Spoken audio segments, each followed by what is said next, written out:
Small town. Damn, that's you strictly.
Small town.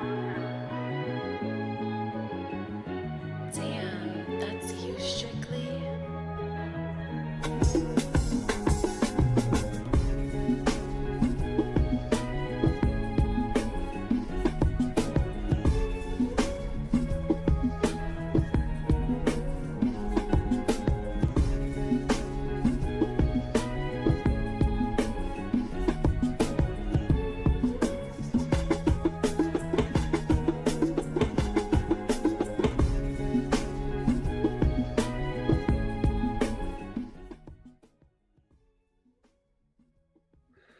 Ladies and gentlemen, as it turns out, whew, Judge goes 1 for 3. Bobby Witt goes 0-4 again, and that series is tied. The NHL does kick off tonight, and we are back to give you the real in sports. I am your co-host, Small Town EP, live from Atlanta. He is Wade Julian, live from New York City, and you are now tuned in to your number one sports talk show on the All Things Sports Network, presented by Small Town Productions. Ticker up top, brought to you by ESPN Bet. June, good to see you.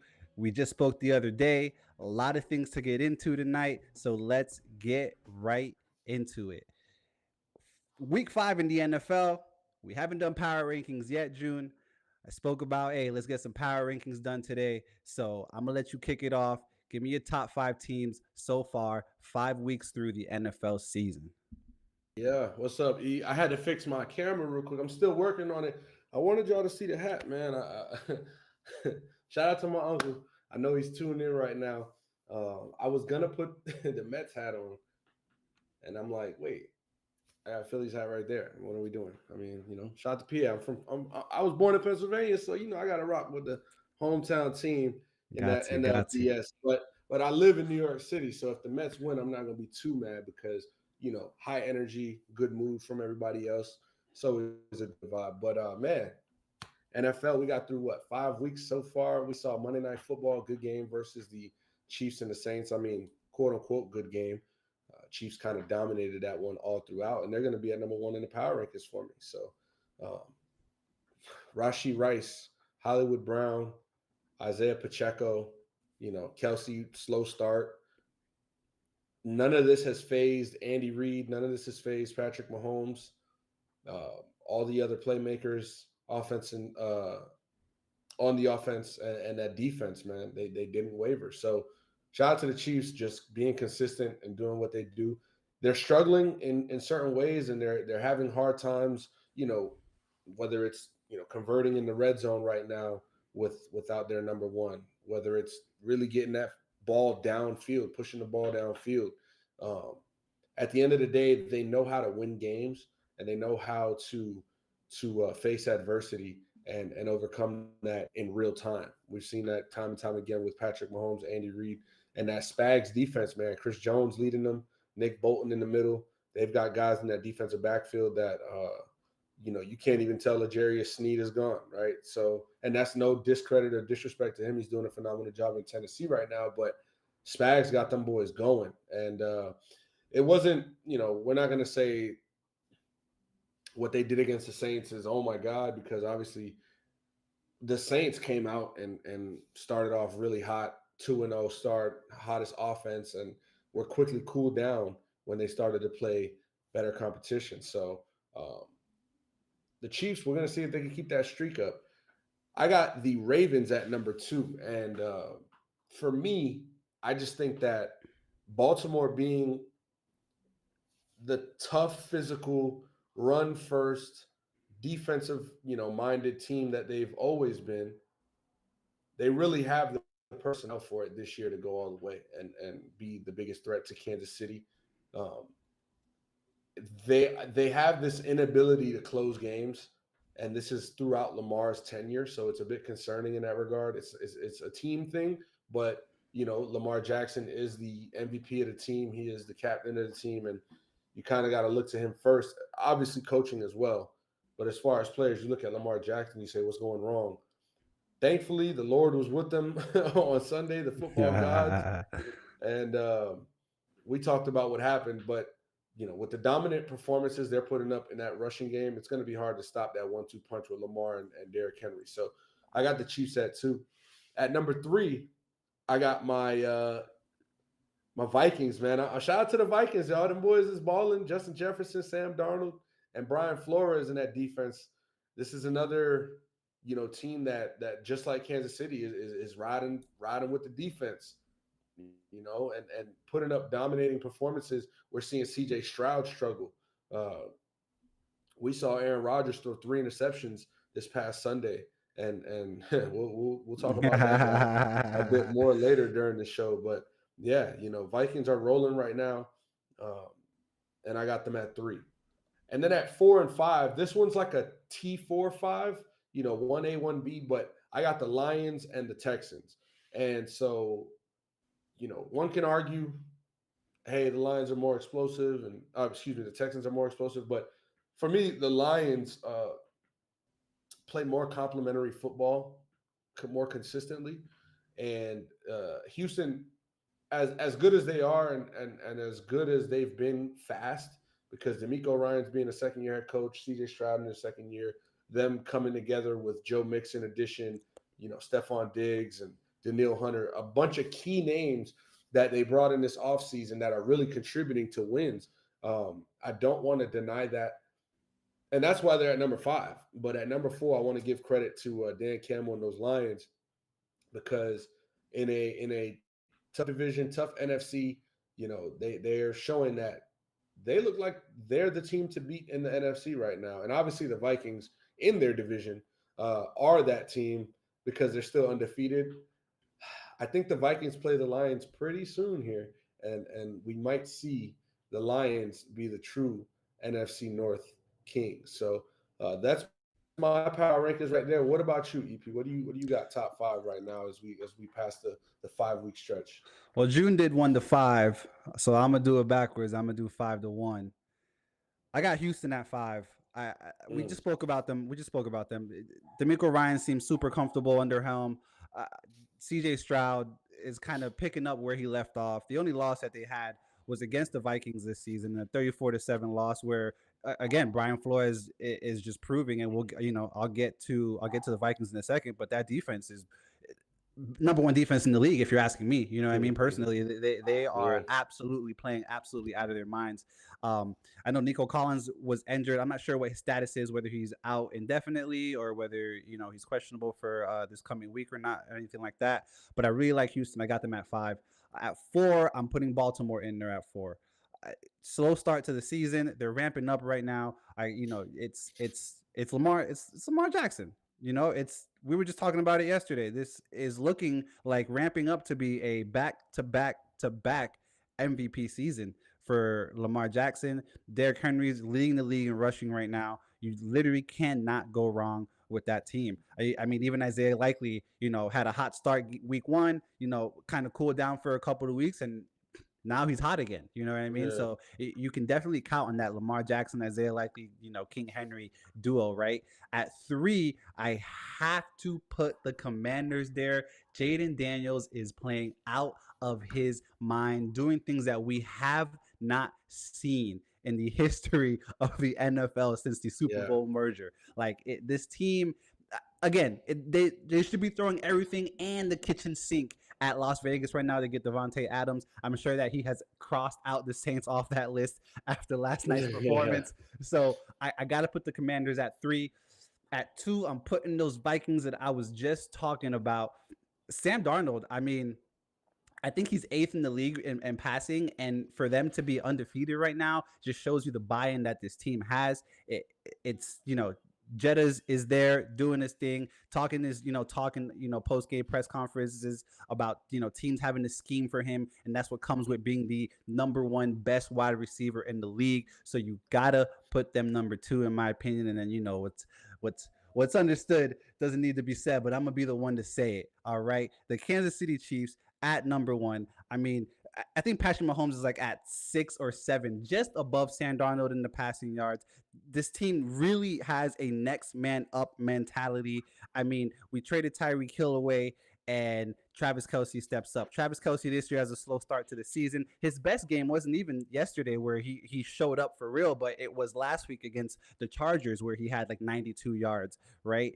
And he led the team in passing yards the season after we let go or we traded away Tyreek Hill. Anyway, I can't say let go because we traded him away. We traded away Tyreek Hill, and he led that.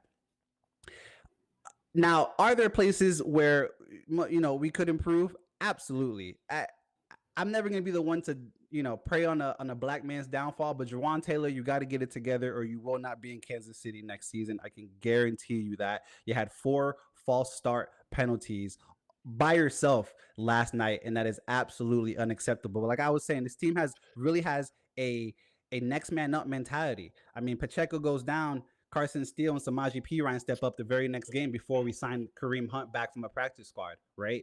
It's just looking like we find a way, and that's really we just find a way. Patrick Mahomes says it all the time in his pregame rituals and pregame speeches. You find a way to win for the man that's right next to you. As much as I want to say, last year I said, hey, this doesn't look good. I don't know what's going to happen. Our receivers can't catch. The hands seem to be broken. Not sure what's going on. And we found a way to get it done. This year, I do not believe that it is that bad. Rashee Rice is out for the season. He's done. He had his surgery, which probably means when everything comes out to fruition, we might not see him next season either. But, neither here nor there. We'll get there when we get there. Pacheco out 6 to 8 weeks. We probably won't see him until week 15, 16, 17, ramping up for the playoffs so we can get those reps to go in, to carry that workload. But it's the Chiefs. And in my opinion, number 1 team in the power rankings and scariest team in the NFL thus far, being as we have not played our best game. We played a lot of semi-sloppy football, honestly. 2 for 7 last night in the red zone, completely unacceptable. Cannot happen again. I don't have Detroit in there, Julian, because giving up over 500 yards to the Seahawks just rubs me the wrong way. It's not a recipe for winning, if you ask me. I'm not saying that they're losers. I'm not saying that they're going to continue, to play, unsustainable football. But this past week, giving up over 500 yards to Geno Smith, shout to Broward County, it just rubbed me the wrong way, and I couldn't put them in that top 5. But if I had an honorable mention, 5 would be Houston/Detroit, in my opinion. Now, we do have those 2 undefeated teams, as we were just saying. The Vikings return from London 5-0. The Chiefs pull off the win last night 5-0. June, who do you think out of these 2 teams will lose first? Would you mind giving me the schedules? Yeah, the Chiefs absolutely. And for the Vikings, because if I'm not mistaken, I think the Vikings have the week off, or you guys have the week off. Yeah, the Chiefs have the week off. Actually, both teams have the week off. Yeah, both teams are on a bye this week. So I'll give you the Vikings first. Their next 3 games after the bye week are going to be at home against the Lions, on the road in LA against the Rams, and then at home versus your Indianapolis Colts. I can give you the 4th game after that. It's on the road in Jacksonville. And Kansas City? Kansas City is on a bye week this week as well. And then on the road, October 20th in San Francisco, on the road the 27th in Las Vegas, and then at home versus the Bake Show and the Buccaneers, followed by an at-home divisional game against the Broncos. So I did put my line, but I put those Lions in the top 5 for a reason. I know you had them right outside. As true as I believe this Vikings team to be, as far as talent, as far as what they can do, sustaining a lot of success this regular season and having a good and possibly a deep playoff run, they're going to have to face the task of beating the Detroit Lions, and so um, they get to play them, right off that bye week, and I think that's going to be a very, very difficult matchup. There's going to be a lot of pride in that game. That's a tough NFC North game, and the Lions and Dan Campbell with the mentality they have, that they're talking about, we want to be the team to make the first mark on that, on that loss column for them. And so if you ask them in public, I'm sure they'll say it's just another game on the schedule. We're just trying to win every game we can. And maybe they won't because they have that competitive spirit. There's guys in that locker room like Amon-Ra St. Brown. Their coach, Dan Campbell, might even express, hey, we want to beat the Lions. We want to beat the Vikings. The 49ers, on the other hand, have a tough game coming up this week. I forget their opponent. On the road in Seattle. I was just looking at it.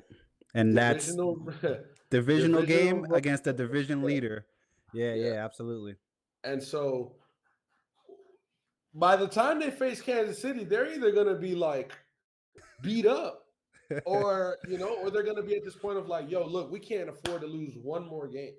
But regardless of the fact, they're not going to have Christian McCaffrey. And I think that team goes as far as Christian McCaffrey takes them. Him not being there has been so crucial. We've seen Deebo Samuel there. We see George Kittle still there. Brock Purdy's healthy. And they still can't get it done. I mean, they lost to the Arizona Cardinals at home without scoring any points in the second half. I mean, we're talking about a team that should be on their way to the Super Bowl. We're talking about a team that won the NFC 2, back-to-back years. Or excuse me, they went to the NFC Championship back-to-back years. Yeah. Is this the fall of the 49ers? I mean, we'll have that conversation maybe next week, right? That might have to be what we start to show off with next Sunday or Monday. But to answer the question, I wanted to give all that context. With all that provided, I think that the Minnesota Vikings catch their first loss against the Detroit Lions next week. Not this coming Sunday, but next Sunday. And the Chiefs will remain undefeated going into week 7. So going into week 8. So that's my answer. I know that was a long answer, but I wanted to make sure that it made sense and you guys hear why I think Minnesota would probably take the first L over Kansas City in them. Yeah, oh God, I don't want to agree with you, but I kind of have to. Like both these teams on a bye, and then you're playing the Lions. Who do the Lions have this coming week? Are they on a bye as well, or who do they have this coming week? Oh, in Dallas. The Lions are in Dallas. Game of the week. Jump ball, foe, jump ball. Yeah, I think I don't know, man, because this is really tough, and I thought it was a little bit of a simpler question until now that I'm deep diving into it live on stream, because for one, both of these teams' defenses, like you were just saying, Spags is playing out of his mind, shuts down Derrick Henry, shuts down Zach Moss. He's gonna make you figure it out a different way outside of your first option wide receiver one, running back one, doesn't matter. Your first option is probably not going to be there if you're playing Spags. But Brian Flores is literally, and we've spoken about this, having players walk up to him after the game like, yo, my boy, it was this probably the toughest game I ever played. What's going on? Like, what'd you do? Shout out to you because you did a great job making me uncomfortable today and pulling out that dub. And these offenses, I mean, if I'm not mistaken, Sam Darnold, and I'm gonna pull this up right now. No, I was just talking about that. Yeah, Sam Darnold's 13th in the passing column, as far as QBs are concerned. It does look like it's set up for the Vikings to lose first. They have a tough schedule coming up, and playing the Lions. I don't know if they're gonna lose necessarily to the Lions, but uh they gotta play the Rams, and then they play the Colts, and then they play the We need Jaguars. an answer. Oh,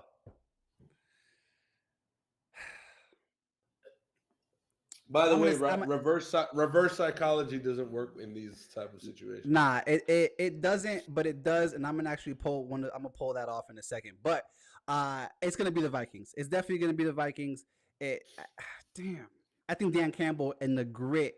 He's gonna come into that week of in the meetings, making sure that they're reminded that this team thinks that they're way better than you, and we all know that that's not necessarily true. Those are going to be the conversations that are going to be having in those rooms week of preparing for this Vikings team. And we've already spoken 1,000 times about the buy-in that team has from Dan Campbell. Hmm. Yeah, it's gonna be the Vikings. It's gonna be the Vikings. And you know what? I'll do you one better. We don't even have to talk about the Chiefs no more until they lose. We're probably not gonna talk about them for a couple of weeks. I'd say 3 to 5 because that's exactly how I'm feeling. Let's stay in the AFC, and we're taking it up to New York, where we had breaking news this morning around 11 a.m. Salah is out as head Yeah. coach. He realized that, hey, AR-12 is not a hugging man. Don't touch me, bro. It's funny. 4 days ago, he was saying that the relationship is fantastic. This is great. We're fine. It's not even that serious. Whatever riffraff we're having, we'll figure it out. We're on to next week. That does not seem to be the case because he was escorted out of the premises by New York Jets Shit. security, was not able to inform the team, talk to players. None of that are the reports. June, was Salah a scapegoat in this decision? I think partially. By the way, the transition was there. You said, buy into Dan Campbell. I was gonna go with, speaking of buying in, but I'm gonna let you do your thing. I'll let you cook. You know what I'm saying? Hey, real quick before we talk about the bad team in New York, let's talk about the good team in New York. I want to give a shout out to the Mets. I was talking all that shit. Hey man, I'll say this. Right now, in the top of the seventh, Aaron Nola pitched 5 innings, 5 hits, 2 walks, Wow. 4 earned runs, and that Mets team is on fire right now. As Sean Manaea is only at 86 pitches in the top of the seventh, 0-2 count, 2 outs, with Hayes up to bat, and he struck him out. Look at that. I mean, 7 scoreless innings. I don't know how many he's having, but he's got at least 5 Ks, I'm sure. Uh, the Mets back at home. Shout out to the chat, man. By the way, EP, they fucking with your hat. Yo, They said, "Let's go, appreciate Met." They telling me to take this hat off. you. I'm not going for it. Like I said, by the end of the series, you know what I'm saying. Whoever stands taller, I got both hats. That's the luxury about being a hat guy. I can wear each one, and it's not a Yankee hat, so we good. Back to your question: was Salah a scapegoat for the Jets? I said partially, because is this all Robert Saleh's fault? No, by no means is the lack of success in New York a product of Robert Saleh and what he has going on. But is he a part of the problem? He sure is. He sure is. Now, whether you want to give him 40% of the blame pie, 50, that's up to you guys. I mean, it looks like he's got 100 of it right now. Yeah, for real. Owner of the Jets, who met with quarterback Aaron Rodgers last night and didn't talk to Aaron Rodgers about Coach Salah, didn't mention it. And then the news comes out today, like you said, around 11 a.m. this morning, that he's out as head coach and their interim coach will be their defensive coordinator. Yep. And it just makes you think a couple things. Now, if we go back to when this all started last year, before the injury, the Jets did everything in their power to get this guy into the locker room. And, rightfully so. It was like, you want Nathaniel Hackett? We get you Nathaniel Hackett. You want uh English muffins instead of toast in the cafeteria? We'll do English muffins instead of toast. We don't normally let our players, do drugs, but if you want to do the ayahuascas and the whatnots, do The what you dark got to do. retreats. Listen, I mean, Aaron Rodgers skipped mandatory camp last year or this year, I believe it was Hmm. last year or this year. Both years, if I'm not mistaken. I think that sets a certain tone because nobody else is skipping mandatory camp, right? Nobody's skipping mandatory camp. I mean, it's mandatory. Like the word means must. Aaron Rodgers clearly has things the way he wants them, right? And things are built around him. Aaron Rodgers is not the 2015, 14, 12, or 8 Aaron Rodgers anymore. It's evident. I mean, we saw a 3 interception day. We've never seen this. I mean, might have seen him throw 3 picks in a game. I don't remember ever watching him throw 3 picks in a game. We're seeing a lot of inaccuracy. We're seeing him get hurt, look uncomfortable, upset on off schedule with receivers. Now, can we take a step back and say, all right, look, the Jets have a big problem. And let's not just talk about the quarterback. Let's not just talk about the coach. I mean, this offensive line is atrocious. They have no run game. They're relying on Aaron Rodgers, who's 40 years old, to get it done for them offensively. With a great defense, they still can't find ways to win the close games. And so, all that being said, I think when you have a head coach who allows certain behavior, Hmm. who is not holding certain people accountable. I mean, we had a Hmm. rift the other week when they asked him after 15 penalties and a loss against the Denver Broncos at home. Granted, it was an ugly day outside, but it was the Denver Broncos and rookie quarterback Bo Nix coming into MetLife and taking that win from you guys. You missed a field goal. You know what I'm saying? There was just way too much. And maybe there was a level of accountability that wasn't shown to be held up to. And um, I think Woody Johnson made the decision based on the last few weeks. We saw it. I mean, Aaron Rodgers pushes Salah. Then they come out and say the relationship is great. It ain't. It ain't. And it doesn't have to be. We've spoken about head coaches and players and guys not getting along at their job. When you go to work, you got to work and you got to do what you're getting paid for. And as long as you're productive, then, things will be fine on the front end. Things aren't fine on the front or the back end for this Jets team right now. And I think that this was a move to show, all right, you know what? We're making a change. Hey, all right, we got to figure something out. And yeah, so partially scapegoat, but he does have to do with this issue. Now, he's not a bad coach, but he's not a good head coach, in my opinion. Facts. Facts. I don't think I think he come to Indy. I was saying fire Gus Bradley all Sunday. Come to Indy. We need a new DC, and we would love to have you. We love the energy. You're a people's guy. You're a players coach. You get the respect out of men. You know how to lead. But I mean, Nathaniel Hackett is putting out a shit show on offense. You guys are averaging, 3.5 a carry on the ground. Offensive line can't protect your franchise quarterback. And it's just going to continue to happen. I mean, if Salah doesn't get fired today, whether I agree with it or not, what are we going to see from the Jets on Sunday? Are we just going to see the same type of game plan, same installation? We're going to go through the same type of motions this week. And what happens if they come out of this week on Sunday with another L? It's unacceptable at this point. So something's got to change. The players can probably now rally around the energy of the defense coordinator, interim head coach, and find a new spark. Something's gotta give at this point because you're not gonna go away from the quarterback. You put too much into this team and too much effort and money and everything into Aaron Rodgers. Was it worth it? Probably not.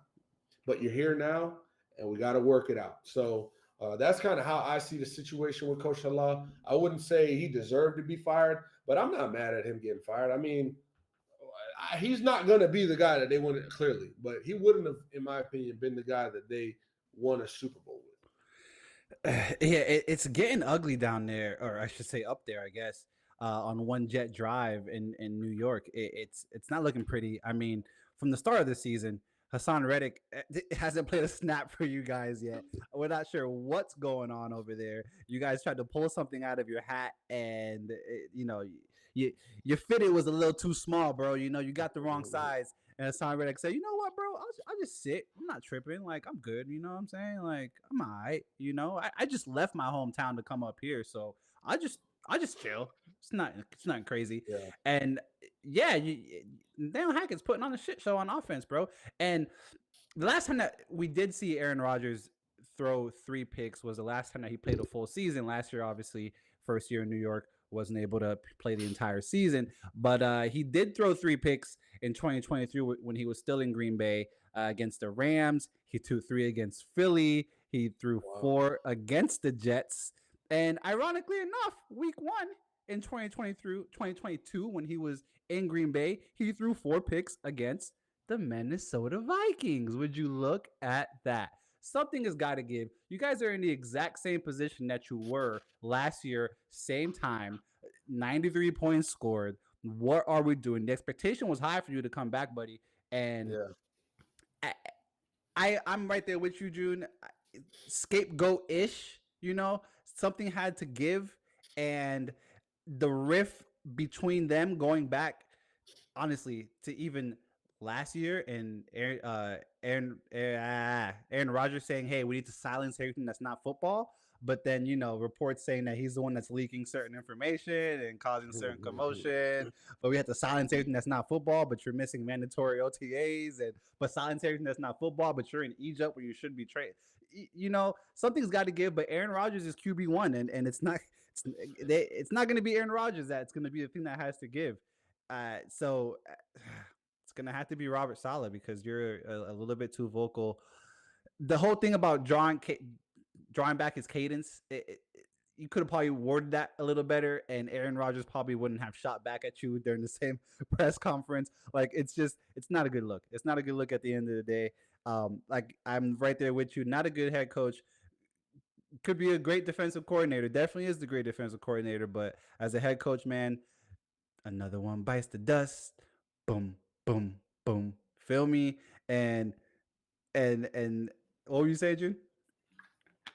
I was saying it sucks too because he had Zach Wilson, he had Mike White, he had Joe Flacco, and now he gets Aaron Rodgers. Opening day comes and boom, season's over. Fuck. All right, we'll try it again next year. And you just can't get it done. So you feel a little bad, but at the same time, you can't act like there was no opportunity for him. He had a lot of opportunity, and he showcased what he can do and what he can't do. I wonder what that plane ride was like, coming back home from London, because it's a salty loss. Your best player throws, the ball away 3 times. You guys find yourself in a position to win at the end of the game, and then he throws a game-sealing interception. And it's like, I wonder how players feel about Aaron Rodgers in that locker room. Because just because the owner of the Jets and the head coach fell in love with him and did everything they can, and the coaching staff will ride for him, how much respect does Aaron Rodgers have in that locker room as far as a teammate, being a teammate? My thing is, Aaron Rodgers 5-6 years ago, you kind of let him walk around doing whatever he wants because he's going to get you, 4,200, 4,300 yards. He's going to get you 35 touchdowns and less than 10 interceptions on a season. That doesn't look to be the same guy anymore, and he needs to understand that. And I'm sure that's understood as far as the locker room. So I'm just curious what the respect level was like. Obviously, as an OG in the game, who he is, Aaron Rodgers, they respect the hell out of him in there.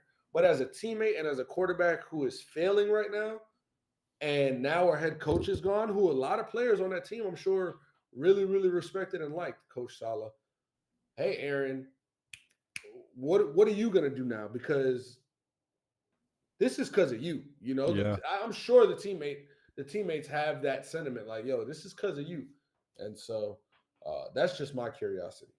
No, absolutely, absolutely. Oh, let's take it over to baseball, man. Another quick live look in. We're gonna give you the MLB playoff update right now. The Mets are up 4-0 against the Phillies in the bottom of the seventh with a man on second, no outs, and they're looking to strike again. June, if they win this game, can Philly realistically, one of the highest teams in baseball, 95 win Philadelphia Phillies, realistically turn it around and take control back of this series? Absolutely. Both of these teams are great. These are both teams that can make the World Series. You know, beating the Dodgers. I do believe the Dodgers are going to come out of that NLDS series versus the Padres, but both of these teams can beat the Dodgers. Can't will they? You know, that's another story, and we'll talk about that when we get to the CS. But I knew this was going to be a tough series, and I feel like it's going to be A.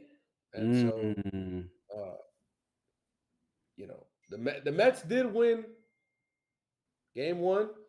Phillies come back game two. Mets look like they're going to take game three. Phillies are going to have to still win on the road. Phillies are going to have to still win on the road. And then it's game five. And by the ABA, you know, it looks like the Mets probably get it done. But what I'll say is I'll leave it at game four. I think that this series does go to four. Pete Alonso looks like he's seeing the ball really, really well, though, and that's what's really scary about this Mets offense right now. So, yeah, I think Philly can make a strong comeback in this series tomorrow. Do they play tomorrow night, or is that game going to be a skip? I don't actually like that. no. I don't like that either. But no, actually, I was looking at this earlier, and we have all four matchups tomorrow, which is going to be a beautiful Wednesday. Beautiful Wednesday. Okay, yeah. So, as next game will be game four. Yeah, yep. Awesome. Damn, we're gonna get that game four tomorrow, and then game five on Friday. So right before the weekend. Right. What are your thoughts on that Mets Phillies series though? I mean, a couple weeks ago I said the Phillies are you know next to the Mets that had to make an improbable run. I guess next to Detroit that we'll get to in a second. The Phillies are the highest team in baseball. You know, coming into October, and them being who they are, ring the bell Phillies. I figured that this would be a little easier. Granted, at the same time, I didn't think the Mets were going to make it past the wild card.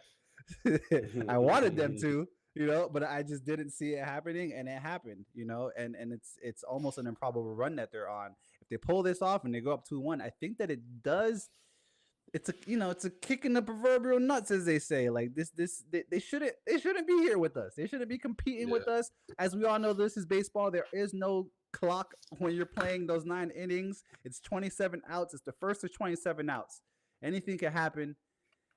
I want the Mets to win. I think it'd be good for baseball. I don't really want to see the Phillies in the playoffs anymore, but I do respect the hell of a team that they are. I do respect the hell of a team that they are. I want to take it before we take it forward to tonight and the Dodgers and Padres game and all the controversy has been going on with that, man. Machado throwing baseballs into the other team's dugout and all that stuff. This rivalry is something that, you know, is also beautiful for playoff baseball. But before we do that, I want to take it back to yesterday, to the past. We had 2 great matchups. We had Detroit slap a 3-run home run in the top of the 9th to take game 2 and tie it up, which does switch the advantage to Detroit at this point. I mean, what a game. 0-0-0-0-0 all the way through. And then at the top of the 9th, Carpenter comes in and does what, you know, poetry in motion is essentially the definition of what he did yesterday on when he came up to the plate.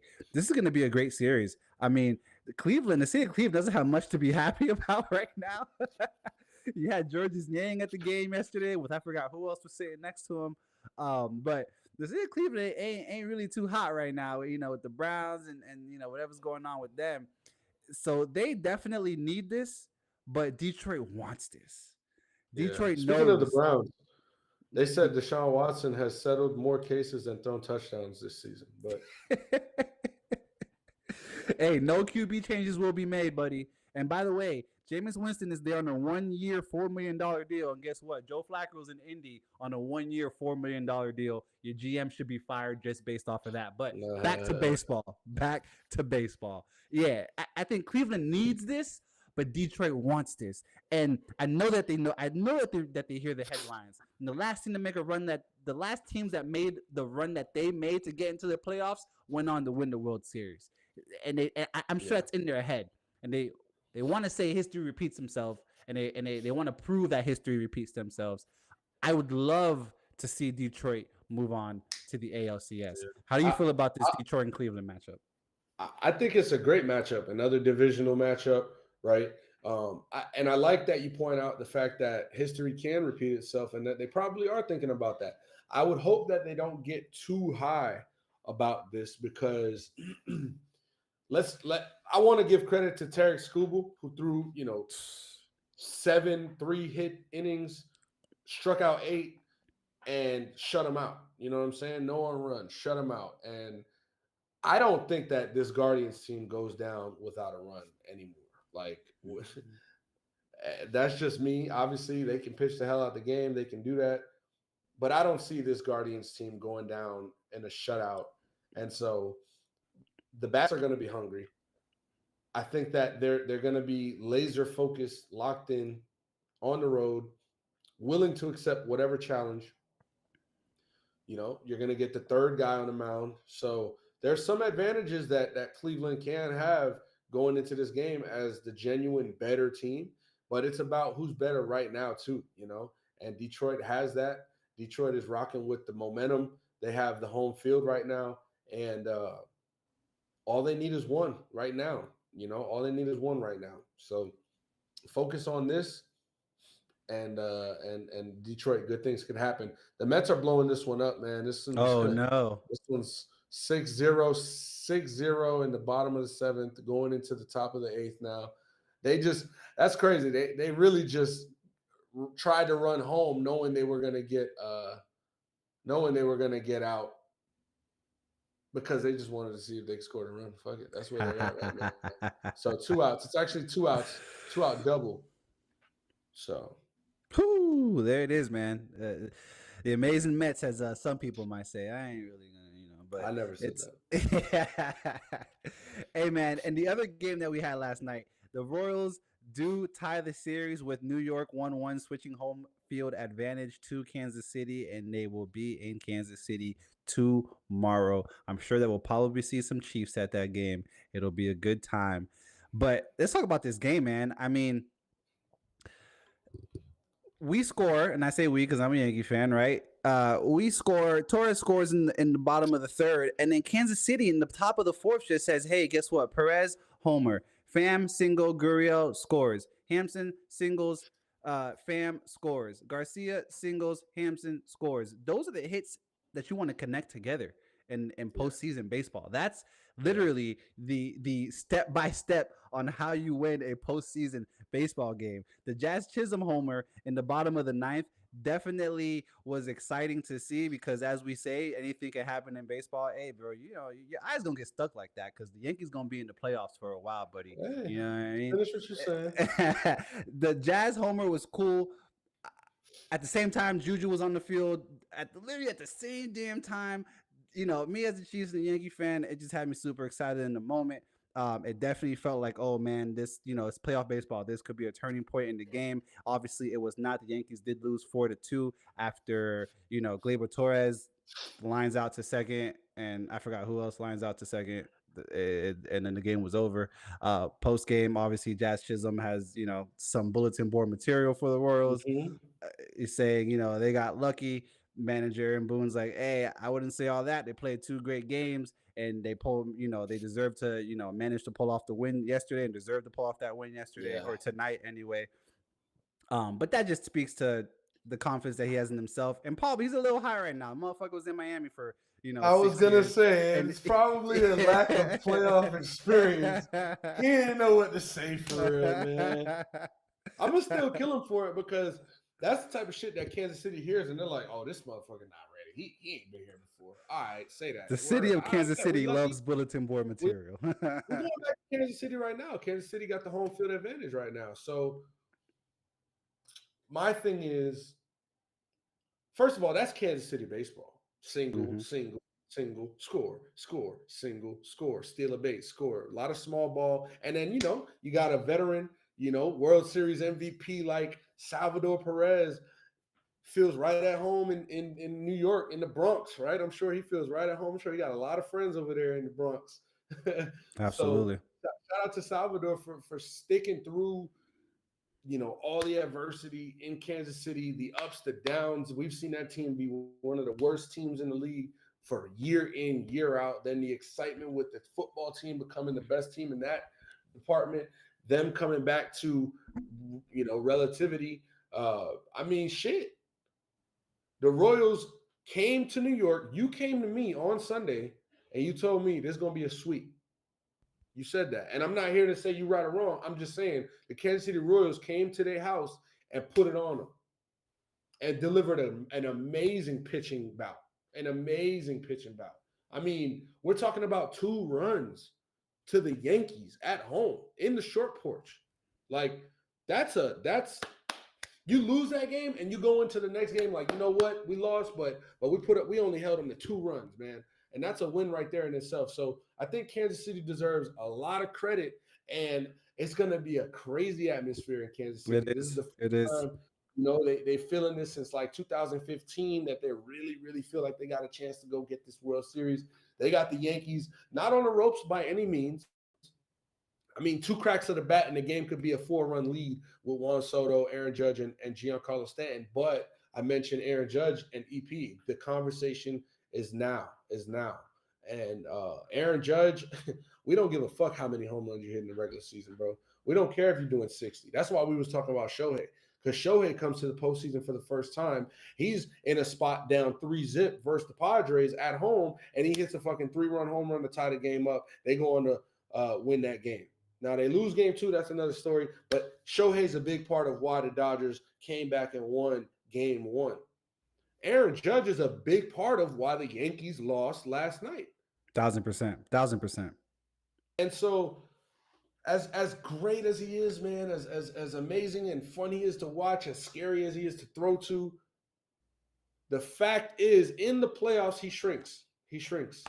And Mere until he mortal. hits that big home run, until he makes that Aaron Judge, Mr. October, postseason statement, we don't want to hear shit about it. When the pitchers ain't even scared of Aaron Judge right now. You're not looking at, you could tell in big playoff spots when pitchers feel, and they feel who they're pitching against. And it's just like, shit. Bro, there are no nerves right now. No nerves. And so I think that's a big concerning problem for the Yankees right now, going on the road, and their best players aren't showing up. 1,000%. Soto gets called out too, because Soto, bro, y'all make all this noise, and I'm not saying this is no Julian hate. This is just the baseball fan in me. You guys make a lot of noise all season because that lineup is crazy. We look at the Yankees lineup, we look at the Braves lineup, we look at the Dodgers lineup, and even sometimes that Padres lineup in times like right now. It's crazy to throw to. How do you get out of an inning without letting up a hit? I mean, going 1, 2, 3 in an inning versus teams like that, we don't see that these days. And it shouldn't happen. That's the problem. It shouldn't happen. But it's happening far too often. And Aaron Judge is going up and sitting down, and Judge and Stanton. The Yankees have an issue that and it's not, to me, it's Aaron Judge has an issue more so than the Yankees. Like, it's not something Boone can coach. This isn't something where he can make a better decision. Aaron Judge got to hit the ball and put it in play or send it out. And until he does that, I don't know how far the Yankees team is going to go, because he's a big part of your success, obviously. So that's what I'm watching. My fault. That's what I'm going to be watching for on Thursday night. The Yankees play tomorrow, I believe. Yeah, that's tomorrow. What I'll be watching for tomorrow night in Kauffman Stadium. Can Aaron Judge put the ball in play? Because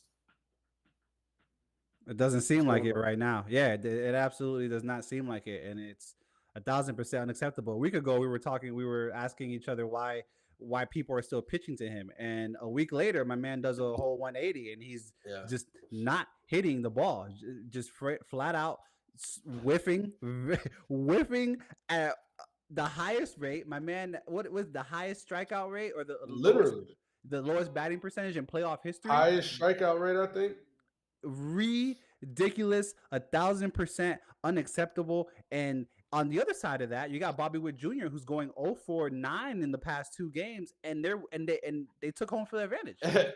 They took home for their advantage. Yeah. And I mentioned to you and Kev after game 1, I said, hey, both these guys went 0-for, and home run parlay probably should happen game 2. Yeah, yeah. And obviously what? it didn't happen. I'm glad no one took that. If anyone, right. But it's literally just unacceptable baseball and unacceptable plate appearances. You got to be better than that. I'm not gonna use the word quit, but you don't look good right now, buddy. I don't know what it is. Yeah. I don't know who you need to talk to. And like I was saying, on the other side, Kansas City, we're giving them this bulletin board material through Jazz Chisholm. And as a Chiefs fan, I'm well aware the city of Kansas. I have no doubt that Patrick Mahomes called these motherfuckers and was like, "Yo, what did he say? What did he say?" He said a what? A luck? He said, "Y'all got lucky." Oh, all right. Let me tell you what to do with that information. Part owner Patrick Mahomes, by the way. Facts. How dare you talk about my guys like that? let me tell you what to do with that. Take that article and put it the first place you wake up and you look at. Make sure it's right there for tonight and tomorrow. If I'm the skipper for the Royals, I got them watching Patrick Mahomes versus the Bills 2022 AFC Championship highlights. Back and forth they went. Kansas City prevailed on the road, and then I'm gonna go to the Super Bowl and I'm gonna show those highlights. And look, football and baseball might not have too much correlation, but winning correlates with everything. Facts. That's a universal language right there. My thing with the Jazz Chisholm, I didn't want to put too much on it, and I know I was being funny a little bit, but it does hold some weight because the momentum has shifted in this series. Aaron Judge, whatever it is, and baseball is such a mental sport. That's basketball alike. Football, you go out there, you put the ball in your hand, can you catch it, and can you make a move and be physical? You can kind of brunt your way through a slump. But in basketball, that shot got to go in, and you got to see that shot go in to keep hitting more shots, to feel comfortable shooting when they're leaving you open because you're missing. And in baseball, if they're throwing a fastball at you and you're just whiffing away, I mean, it's really just your confidence that's gonna keep going down, and your swings are gonna show. So for Jazz to come out and say that, I know what he had in his heart for his teammates, and the message was, come on, man, we're the Yankees. Like, look at us, man. But the truth of the matter is, it's 1-1. The record is 1-1. That's it. It's not 100. There's none of that. It's 1-1, and the Royals got you where they want you. And so I'm not saying this series is over for the Yankees. I mean, the Yankees have a death lineup. At the end of the day, it could turn on tomorrow. But it can get ugly quick if they continue to play this way. And Kansas City has exactly what they need from them and the Yankees to make the best move they can going forward. That's what I'm saying.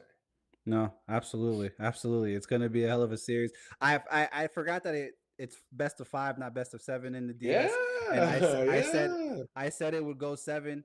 And correction, in the group chat with you and Kev, I said this is probably going to go 5 games, and I said Bobby Witt is going to hit 3 of them out the park. He's yet to get a hit, so this Let's is hope not. Yeah, this is gonna get interesting, and like you said, it's gonna get very ugly very quick for one team, and it's gonna get very pretty very quick for another team. And this is what October is all about. You know what else October is about? Hey man, we got NHL opening night. We got Damn, I thought you were gonna say trick or treating, pumpkin patches, hay-rides, scary houses. All right, but hockey's back. I'm with that. Hockey's back, and the hunt is on once again. The Florida Panthers will be defending their Stanley Cup title, and it starts tonight against none other than the team that we hate the most, the Boston Bruins. Honestly, like, Yeah, uh, yeah, puck dropped about a minute and a half ago. It is 0-0. They are playing at a Bank, BB&T, in Sunrise, yeah. Florida. Uh, puck drop. It's on. We already had the first game of the regular season go on, and the Blues came back on the Kraken in the second period.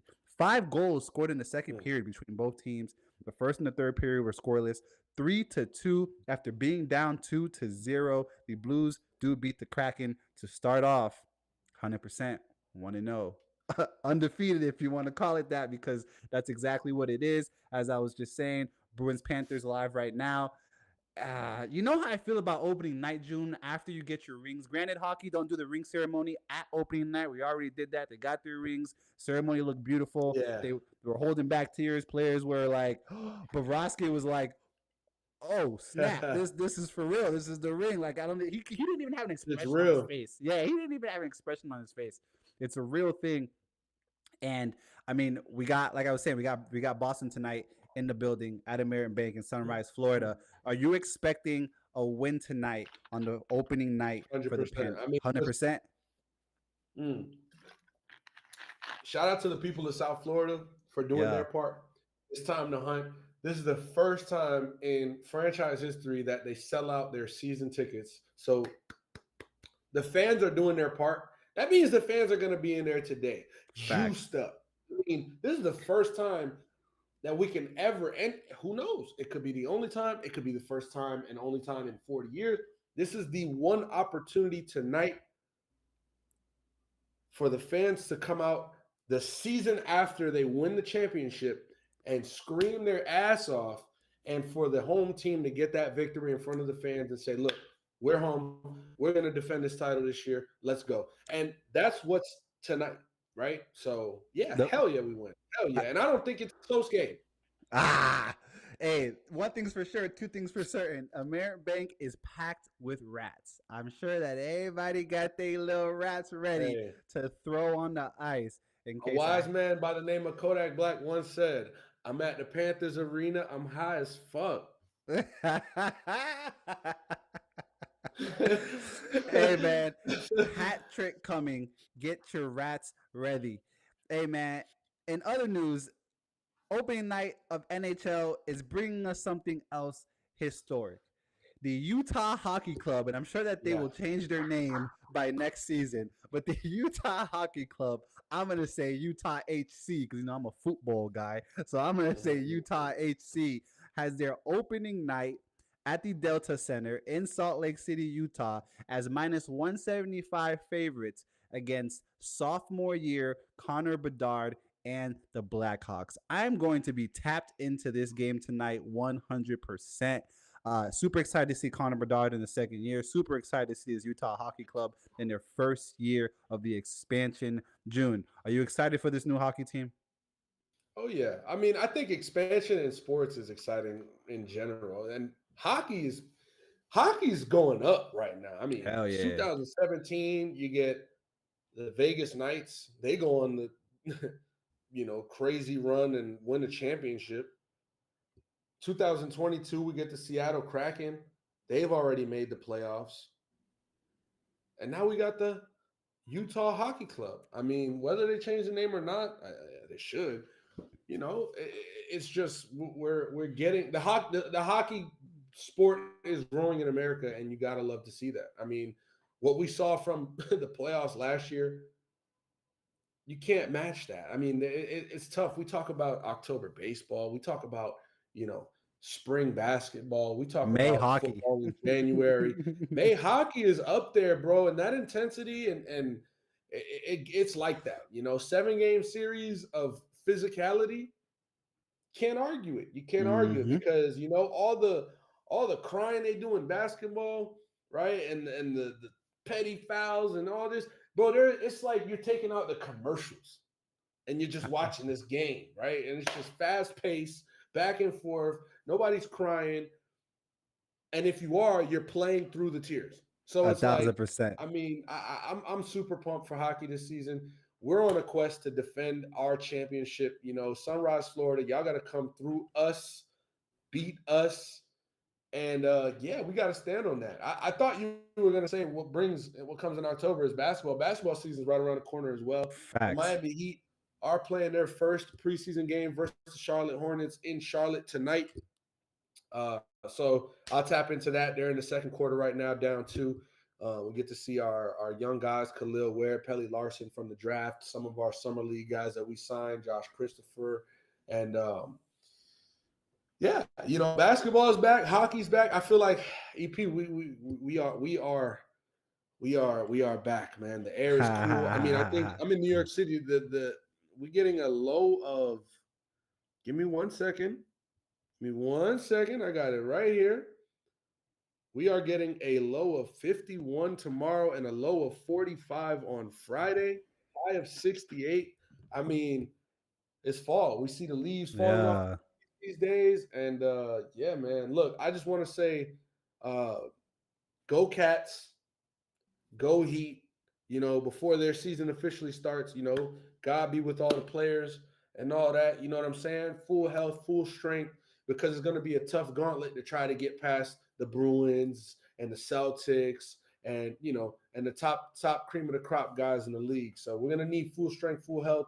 And through the Lord's blessings, I think that Miami has a strong, strong chance to go out and prove themselves this year, because Jimmy Butler wasn't available in the playoffs last year, and it left us with a salty taste in our mouth. And the Panthers are going to need full strength with Chuck and Barkov and them boys to go defend that title, man.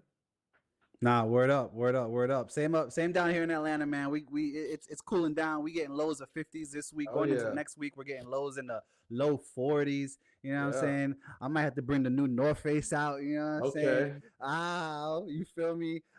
Hey, June, real quick, new QB1 in New England. Does it make a difference or not? It makes a difference in the sense that this is going to be the change of the direction for the Patriots franchise for the next 10 years. I do think Drake May is going to be their long-term quarterback. Yeah. I don't know that he's going to be the guy. He's going to be Tom Brady. He's going to be, the greatest quarterbacks. But I do think that they have a answer in Drake May, as long as they stay patient with him, continue to get all offensive linemen in that draft, because that offensive line is scary bad. Jacoby Brissett was taking a lot of hits, and you're putting your rookie through the fire right now. They've got a Sunday night matchup, I believe, next week. Oh no. Who do they play next week? Because I think the Ooh. Bills and the Jets are Sunday night. I forgot who it is. It honestly doesn't matter. It's the Patriots, but they are putting their quarterback through the fire. Hey, they got Houston You coming know, to town, actually. I knew it was a tough matchup, and that defense is fast. So Yeah. I want him to stay upright this season. I hope he can stay healthy and just learn, because I do think Drake May has a lot of talent, and he's going to be able to unlock a lot of things that New England hasn't been able to do offensively, like push the ball downfield, hit all the angles and pockets on that field. It's just going to take player development.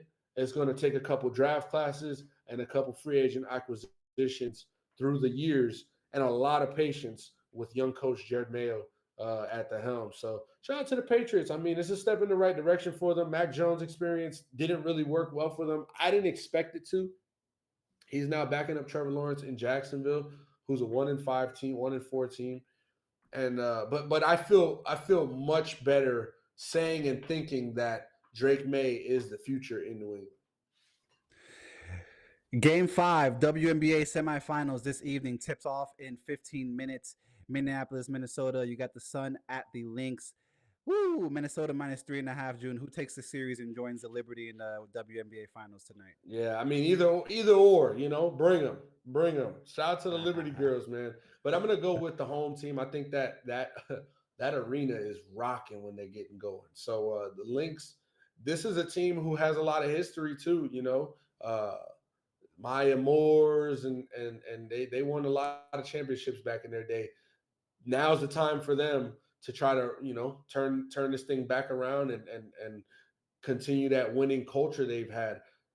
But it ain't gonna happen. I think Minnesota wins tonight, sets it up for the Liberty to go and win in a I was gonna say gentleman's sweep. What would we call this?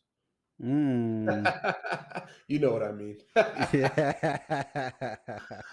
Hey man, we're gonna keep it basketball. Last but not least, we're talking about history being made, and history has been made. LeBron James and Bronny James officially on the court together as of I believe Wow. 48 hours ago. You know, people making jokes about LeBron James, speed walking up next to Bronny just to get, so the cameras can get the shot of their Yeah, jerseys. yeah, Yeah, of course, absolutely. absolutely. Make sure you get my Yeah, shot, bro. Hey, make sure my shit's straight, little nigga. Fuck you, me. right. By, You by the feel way, me? this is my son right here, right? Like, when you pull up, you pull up to the spot, maybe the barbershop, or back in the day, I used to go with my pops to meet up with the DVD man and shit. And you're like, yo, this is my son. And it's like, as a little man, I'm like, yeah, yeah, that's my pops. Yeah, Feel what's up? me? Feel Bro, me? this is NBA. This is, it says James 23, James Jr. What number is he wearing? 8? What number is Bronny? Eight, 9. eight, nine, 9. nine, 9. nine, nine. James Jr. I mean, absolutely power walk to go get that picture. Absolutely pull your phone out if you ever at a game and you see them two on the court together. We're never going to see this again. Nope. At least for the foreseeable Well, future. future. I could Yeah. say in the next 20 years, I don't think we're going to see this again. You know what I'm saying? So, I mean, everybody's going to hate. You know what I'm saying? I guess just hate on the right thing, if you will. Let's say Yeah. hate on. Haters gonna hate, potatoes gonna potate. You heard? Ladies Mm-hmm. and gentlemen, boys and girls, children of all ages, as we cross over the hour 6 mark, this has been your Tuesday evening All Things Sports talk show on the All Things Sports Network, presented to you by Small Town Productions. Ticker up top with the odds, brought to you by ESPN Bet. If you tapped in on the live, uh, so your cousin Lou, I see you. Your unc, I see you. We appreciate you tapping in. We had over 40 listeners on Twitter. We had a good amount of, 40 viewers on Twitter. We had a good amount of viewers on the tube as well. We appreciate you. If you're tapping in after the fact, you could have been anywhere in the world doing anything, but at this present moment, you're either here with us, watching us, or wherever you are listening to us. So we appreciate you, and we will see you Thursday for a special edition of a late night pod. Appreciate you all. Peace.